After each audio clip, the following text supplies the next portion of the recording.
એક ગામમાં ચંદન અને સંજીવ નામના બે મિત્રો રહેતા હતા. બંને ખૂબ જ સારા મિત્રો હતા, પણ તેમના સ્વભાવમાં મોટો ફરક હતો. ચંદન ખૂબ જ સ્વાર્થપ્રધાન અને સ્વલોભી હતો, જ્યારે સંજીવ દયાળુ હતો. એકવાર બંને મિત્રો સાથે જંગલમાં ફરવા ગયા.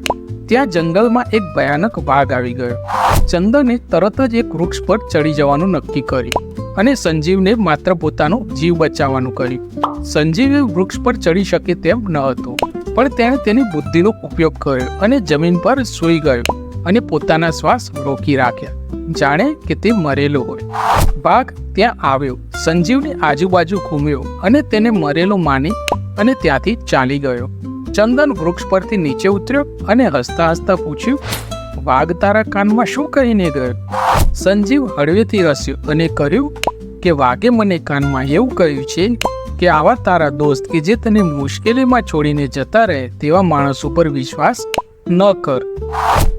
તો મિત્રો, કથાનું શીર્ષક એ જ છે કે સાચો મિત્ર તે જ છે કે જે મુશ્કેલીમાં તમારો સાથ આપે અને સ્વાર્થથી દૂર રહે.